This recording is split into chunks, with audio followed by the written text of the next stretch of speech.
Sherm Goldenberg here, RV Business, with Bob Martin, President and CEO of Thor Industries, Inc.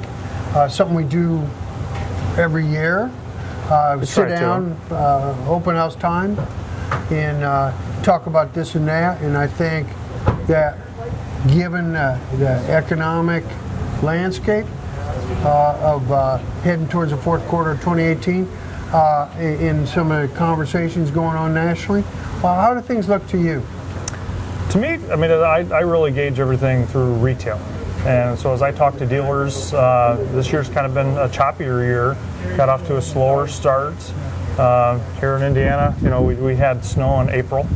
So a lot of the dealers in the northern hemisphere definitely were impacted just with a little bit later of a start. So for us, the good news was May really kicked in, June, July.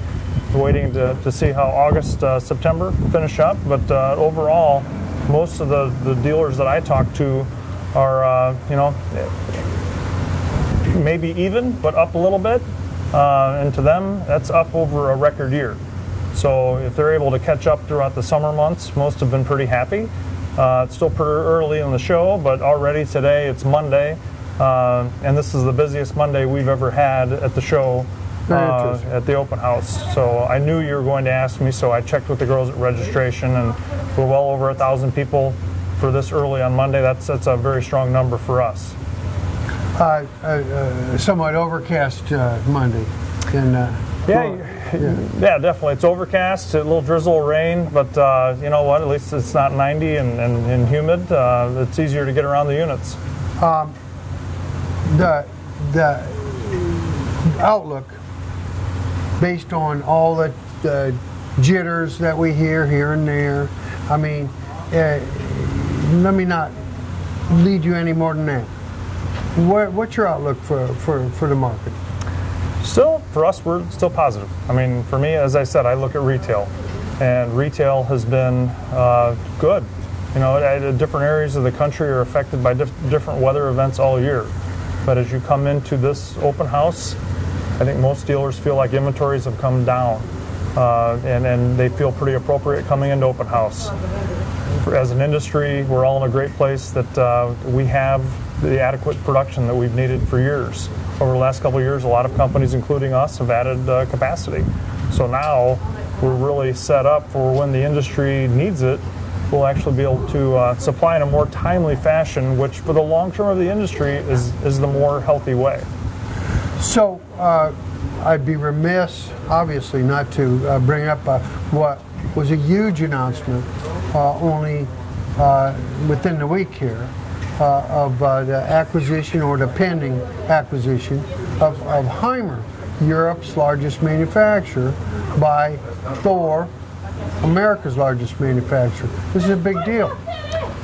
Yes, for us, we're excited. I mean, we've you know, looked at the European market for many years, actually.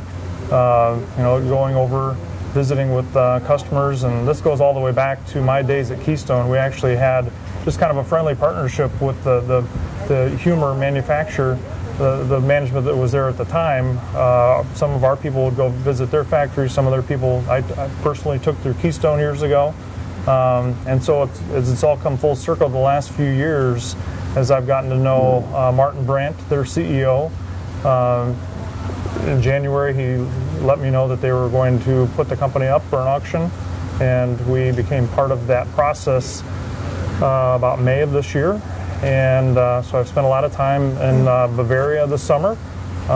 Took Peter with us once, and it was quite an experience just to really see the company, the quality of the company, the quality of the management team, the European RV market.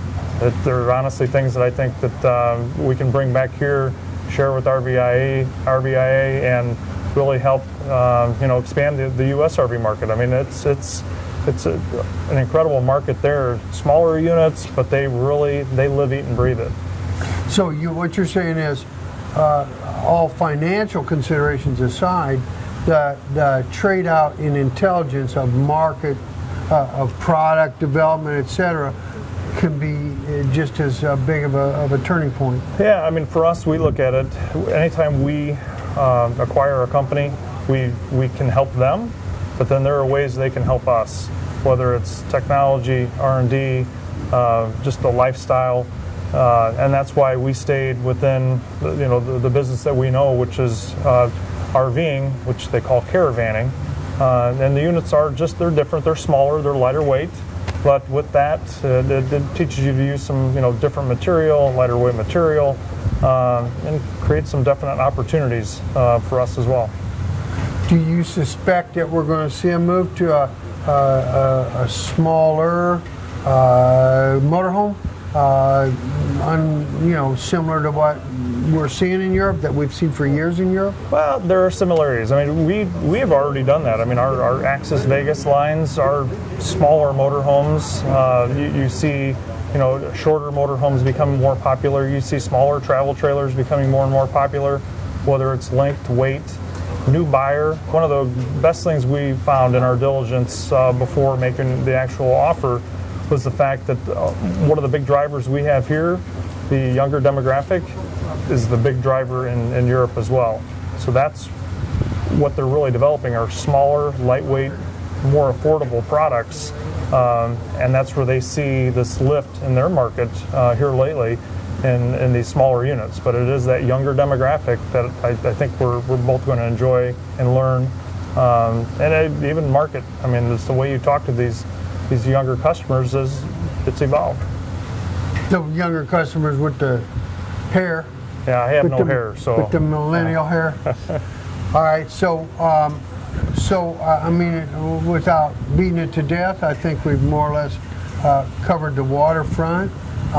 You suspect that the Hymer acquisition, if all goes well, gets finalized when? Sometime December.